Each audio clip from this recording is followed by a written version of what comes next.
নমস্কার, আপনারা দেখছেন আপডেট বাংলা খবরের প্রথমে দেখে নেব আজকের সংবাদ শিরোনাম। মুখ্যমন্ত্রীর হুঁশিয়ারি, সাহস জোগালো তৃণমূলের দুই নেতার বিরুদ্ধে থানায় অভিযোগ মুর্শিদাবাদে। শুভেন্দুগড়ে সিপিএম এবং তৃণমূল জোটের দাপট, বিপুল ভোটে পরাজিত বিজেপি। এক্সট্রা টাকা দিয়ে সুপ্রিম কোর্টে ঝুলছে ওবিসি মামলা, এরই মাঝে সংরক্ষণ নিয়ে বড় দাবি মমতার। লক্ষ্মীর ভান্ডার নিয়ে বড় ঘোষণা, অবশেষে জনতার মন জয়, বিরাট পদক্ষেপ মমতার। আইনটা আমি একটু জানি, প্যারোলে ছাড়া পেতে পারে সঞ্জয় আশঙ্কার মমতা। বুথ কমিটি না গড়ার নির্দেশ কেন্দ্রের, সংখ্যালঘু এলাকায় 30% বুথে হাল ছেড়েই দিল বিজেপি। সঞ্জয়ের ফাঁসির শাস্তি চেয়ে রাজ্যের আবেদনকে কোর্টে চ্যালেঞ্জ করল সিবিআই, পাল্টা ব্যাখ্যা দিলেন ইডি। রেশন দুর্নীতি মামলায় জামিনে মুক্ত আনিসুর রহমান, মানতে হবে কোন শর্ত?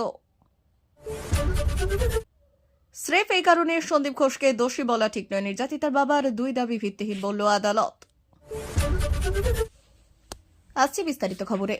মুখ্যমন্ত্রীর হুঁশিয়ারি, সাহস জোগালো তৃণমূলের দুই নেতার বিরুদ্ধে থানায় অভিযোগ মুর্শিদাবাদে। আবাস যোজনা সহ সরকারি প্রকল্পের সুবিধে পাইয়ে দেওয়ার নামে দলীয় নেতাদের বিরুদ্ধে কাটমানি চাওয়ার অভিযোগ প্রসঙ্গে মুর্শিদাবাদ সফরে হুঁশিয়ারি দিয়েছেন মুখ্যমন্ত্রী মমতা বন্দ্যোপাধ্যায়। তা 24 ঘন্টার মধ্যেই মুর্শিদাবাদের দুই তৃণমূল পঞ্চায়েত প্রধানের বিরুদ্ধে কাটমানি চাওয়ার অভিযোগপত্র জমা হল থানায়। পুলিশ সূত্রে খবর, ইতিমধ্যে অভিযোগ খতিয়ে দেখা হচ্ছে। বাংলার বাড়ি প্রকল্পের প্রথম কিস্তির টাকা পেয়েছেন রেজিনগরের আন্দুলবেড়িয়া 1 নম্বর গ্রাম পঞ্চায়েতের বাসিন্দা মহাদেব দে। তার দাবি, অ্যাকাউন্টে 60,000 টাকা ঢুকতেই তাকে পঞ্চায়েত থেকে ডেকে পাঠানো হয়। তিনি পঞ্চায়েত অফিসে যাওয়ার পর প্রধান রবীন ঘোষ 10,000 টাকা চান বলে অভিযোগ মহাদেবের। আর এই ঘটনা পাঁচকান হতেই এলাকার আরও অনেকে অভিযোগ করতে থাকেন আবাস যোজনার বাড়ির জন্য পঞ্চায়েত প্রধান তাদের কাছেও কাটমানি নিয়েছেন।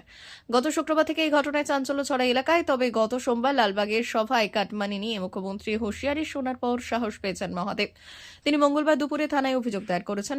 একই ঘটনা ঘটেছে রামপাড়া 1 নম্বর পঞ্চায়েতে। আরতি দাস নামে এক মহিলা ওই পঞ্চায়েতের মাঙ্গনপাড়া এলাকার বাসিন্দা। তিনি অভিযোগ করেছেন, প্রথম কিস্তির টাকা ঢোকার পর তার কাছ থেকে 14,500 টাকা নিয়েছেন এক পঞ্চায়েত সদস্য। পরের কিস্তির টাকা ঢুকলে 15,000 টাকা চেয়ে রেখেছেন তিনি। মঙ্গলবার তিনিও রেজিনগর থানায় লিখিত অভিযোগ দায়ের করেছেন। আরতির কথায়, বাড়ির জন্য এই কটা টাকা পেয়েছি, তাতে যদি পঞ্চায়েত সদস্য ভাগ বসান তাহলে আমরা বাড়ি তৈরি করতে পারবো না। তিনি আরো বলেছেন যে পুলিশের কাছে অভিযোগ দায়ের করেছি, পুলিশ টাকা ফেরানোর ব্যবস্থা করুক। পঞ্চায়েত প্রধান রবিনের অবশ্য দাবি, তার বিরুদ্ধে ওই অভিযোগ ভিত্তিহীন। তিনি জানান, এলাকার এক বিজেপি নেতা মহাদেবকে দিয়ে মিথ্যে অভিযোগ করিয়েছেন তার বিরুদ্ধে। তিনি বলেছেন, থানায় অভিযোগ হয়েছে কিনা আমি জানি না, আমার কাছে পুলিশ এখনো কিছু জানতে চাননি। আর রেজিনগরের এক পুলিশ আধিকারিক জানিয়েছেন, দুটি অভিযোগই তাদের কাছে এসেছে, থানার তরফে তদন্ত শুরু হবে। সোমবার লালবাগের প্রশাসনিক সভা শেষ করে মুখ্যমন্ত্রী জেলা সাংসদ, বিধায়ক এবং পুরো চেয়ারম্যানদের নিয়ে রুদ্ধদ্বার বৈঠক করেছেন মুখ্যমন্ত্রী। মিনিট 15 সেই বৈঠকে মুখ্যমন্ত্রী দলীয় নেতাদের কড়া বার্তা দিয়েছেন বলে তৃণমূলের একাংশের সূত্রে খবর। জানা গিয়েছে, বাংলার আবাস যোজনার সুবিধা প্রাপকদের কাছ থেকে পাওয়া অভিযোগ নিয়েও জেলা পঞ্চায়েত স্তরের একাধিক প্রতিনিধিকে কড়া বার্তা দিয়েছেন মুখ্যমন্ত্রী। দুর্নীতি ইস্যুতে দলীয় কর্মীদের আত্মসংযমে তিনি নির্দেশ দিয়েছেন বলে খবর। আলিপুরদুয়ার থেকেও মুখ্যমন্ত্রী একই কথা বলেছেন। তার কথায় 28 লক্ষের মধ্যে 12 লক্ষ বাড়ির টাকা ছাড় হয়েছে। সরকারি প্রকল্পের টাকায় যে পয়সা চাইবে তার বিরুদ্ধে এফআইআর হবে, অ্যাকশন হবে।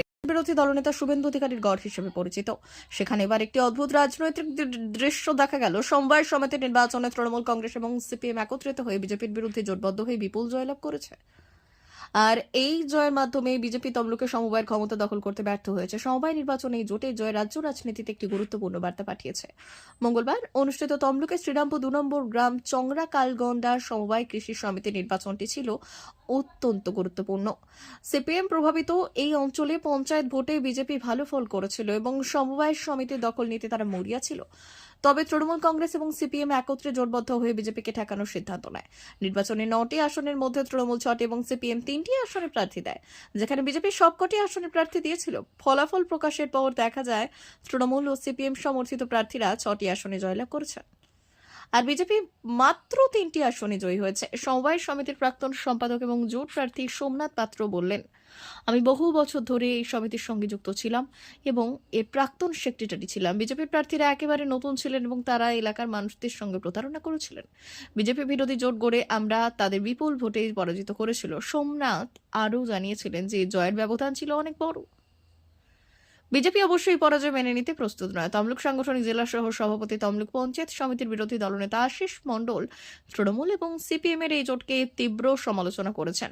তিনি বলেছেন, তৃণমূল নিজেদের নীতি আদর্শকে বিসর্জন দিয়ে সিপিএম এর সঙ্গে জোট বেঁধেছে। এটি তাদের দুই দলের মধ্যে ষড়যন্ত্রের ইঙ্গিত দেয়। আশিস আরও বললেন, তৃণমূল মুখে সিপিএম এর বিরোধিতা করলেও আসলে তারা ক্ষমতায় কেন্দ্রের কাছাকাছি থাকতে চায়।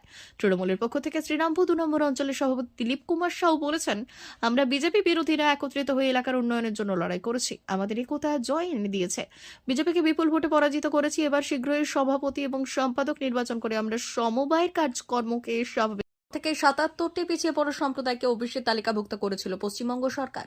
এদিকে কলকাতা হাইকোর্টের রায়ে এক ধাক্কায় 5 লক্ষ ওবিসির শংসাপত্র বাতিল হয়ে যায়। উচ্চ আদালতে সেই রায়ের বিরোধিতা করে শীর্ষ আদালতের দ্বারস্থ হয়েছে রাজ্য। আদালতের সেই মামলা বিচারাধীন থাকায় রাজ্যের কয়েক লক্ষ তরুণ তরুণীর চাকরি আটকে রয়েছে বলে এবার সুর চড়ালেন মুখ্যমন্ত্রী মমতা বন্দ্যোপাধ্যায়।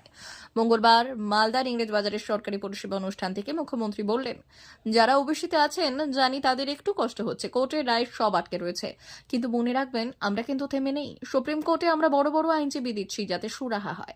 কোর্টের এই একটা রায় বেরোনোর পর আমাদের অনেক চাকরি আটকে গেছে। যতক্ষণ না এগুলো হচ্ছে আমি চাকরি দিতে পারছি না।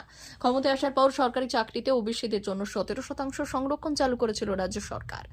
এর বিরোধিতা করে কলকাতা হাইকোর্টে দায়ের হয় জনস্বার্থ মামলা। এরপরই এই মামলায় রাজ্যের সংরক্ষণ নির্দেশ বাতিল করে দেয় হাইকোর্ট। পর্যবেক্ষণে আদালত জানিয়েছিলেন ধর্মের ভিত্তিতে কোনো সংরক্ষণ করা যাবে না। এই একই পর্যবেক্ষণ দিয়েছে সুপ্রিম কোর্টও। এদিকে এই প্রসঙ্গে মমতা মালদায় দাঁড়িয়ে বললেন, জেনারেল কাস্টের কোটা কেটে আমি ওবিসিদের জন্য 17% সংরক্ষণের ব্যবস্থা করিনি, এক্সট্রা টাকা দিয়ে এক্সট্রা সিটের ব্যবস্থা করেছি। এই সংরক্ষণ নিয়ে হাইকোর্টের রায়ের জেরে প্রায় 2 থেকে 3 লক্ষ চাকরি আটকে রয়েছে বলে জানিয়েছেন মমতা। তবে এজন্য চাকরি প্রার্থীরা যাতে আশাহত না হয় সেই কথাও বলেছেন মুখ্যমন্ত্রী।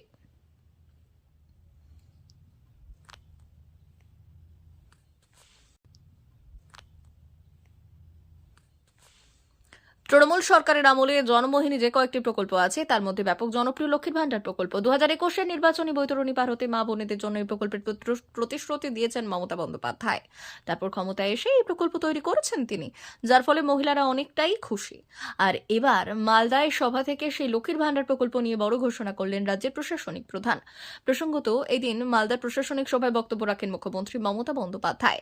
আর সেখানেই লক্ষ্মীর ভান্ডার নিয়ে বড় ঘোষণা করেছেন তিনি। মুখ্যমন্ত্রী বলেছেন, আপনারা জানেন আমি কথা দিলে কথা রাখি। আমার লক্ষ্মীর ভান্ডার করেছি, চিন্তা করার কোনো কারণ নেই। 60 বছর পর্যন্ত নয়, যতদিন বাঁচবেন ততদিন লক্ষ্মীর ভান্ডার পাবেন।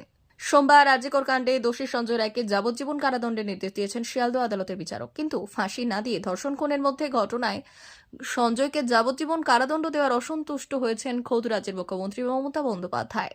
তাই তার পরামর্শ মতোই সঞ্জয়ের ফাঁসির আবেদন জানিয়ে কলকাতা হাইকোর্টের দ্বারস্থ হয়েছে রাজ্য সরকার। ইতিমধ্যেই মালদায় মামলা দায়েরের মামলায় অনুমতিও মিলেছে তার। সঞ্জয় প্যারোলে ছাড়া পাওয়ার আশঙ্কা মমতার।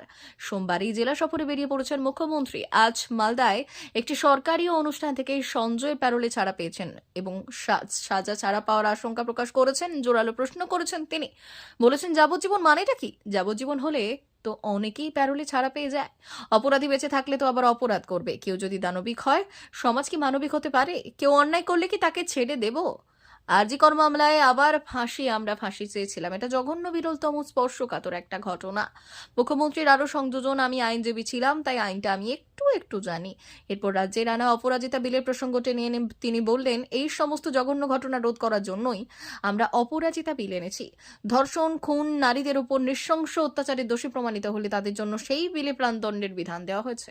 ইতিমধ্যে ওই বিল বিধানসভায় পাশ করা হয়েছে, কিন্তু কেন্দ্র বিলটা আটকে রেখেছে, কার্যকর করা হচ্ছে না। সঞ্জয় রায় যাবজ্জীবন কারাদণ্ড হওয়ার গতকালই নাম না করে সিবিআইকে নিশানা করেছিলেন মুখ্যমন্ত্রী। বলেছিলেন, আমাদের হাতে তদন্তভার থাকলে এতদিনে ফাঁসির সাজা হয়ে যেত, কিন্তু কেসটা কি আমাদের হাত থেকে কেড়ে নেওয়া হয়েছে। প্রসঙ্গত, গত বছরের অগাস্ট মাসে আরজি করে তরুণী চিকিৎসকের ধর্ষণ হত্যাকাণ্ডের পর গর্জে উঠেছিল সারা বাংলা। আর সেই সময়ে এই সমস্ত নৃশংস অপরাধের জন্যই কড়া শাস্তির দাবিতে আইন প্রণয়ন করার সিদ্ধান্ত নিয়েছিল রাজ্য সরকার। গত বছরের 23 সেপ্টেম্বর বিধানসভায় ধর্ষণ বিরোধী অপরাজিতা, নারী এবং শিশু বিল পেশ করা হয়েছিল। এই বিল নিয়ে বিজেপি কোনো বিরোধিতা করেনি, ফলে তা বিধানসভায় পাশ হয়ে যায়। কিছুটা সময় যাওয়ার পর রাজ্যপাল সিভি আনন্দ বোস ওই বিলের সই করে তা রাষ্ট্রপতির দরবারে পাঠান। তবে এখনও রাষ্ট্রপতির কাছে আটকে রয়েছে এই অপরাজিতা বিল। এই কারণে এখনো পর্যন্ত তা কার্যকর করা হয়নি। রাজ্যে প্রায় ৮০,০০০ বুথের মধ্যে ৩০% বুথ বাদ দিয়ে ২৬ নির্বাচনে লড়তে চলেছে বঙ্গ বিজেপি। সংখ্যালঘু এলাকায় কোনো বুথের সংগঠনের দরকার নেই বলে কেন্দ্রীয় নেতারা বৈঠকে জানিয়ে দিয়েছেন। তবে একই সঙ্গে বুথ স্তরে কমিটি গঠনে কোনো জল যেন মেশানো না হয় সে বিষয়ে নিশ্চিত হতে বলেছেন কেন্দ্রীয় নেতারা। মঙ্গলবার সল্টলেকে কেন্দ্রীয় নেতৃত্বের উপস্থিতিতে বঙ্গ বিজেপির বড় বৈঠক ছিল। দলের বর্তমান সাংগঠনিক প্রক্রিয়া নিয়েই মূলত এই বৈঠক হয়, যেখানে রাজ্য নেতারা ছাড়াও জেলা সভাপতি, জেলা এবং জোন ইনচার্জরা উপস্থিত ছিলেন রাজ্য বিজেপির দায়িত্বপ্রাপ্ত কেন্দ্রীয় পর্যবেক্ষক সুনীল বানসাল, মঙ্গল পাণ্ডে, অমিত মালব্যরা। বৈঠকে সুকান্ত ছাড়াও প্রাক্তন 2 রাজ্য সভাপতি দিলীপ ঘোষ এবং রাহুল সিনহাও ছিলেন। এদিন রাজ্য নেতাদের সতর্ক করে সুনীল বানসাল বলে দিয়েছেন, কত বুথে কমিটি রয়েছে, সভাপতি হয়েছে, সমস্ত চেক করা হবে। এখনো পর্যন্ত 16,380টি বুথে সভাপতি হয়েছে বঙ্গ বিজেপির, আরও বহু বুথ বাকি রয়েছে। আপাতত অন্তত 50% বুথে কমিটি করতেই হবে বঙ্গ শাখাকে জানিয়েছেন।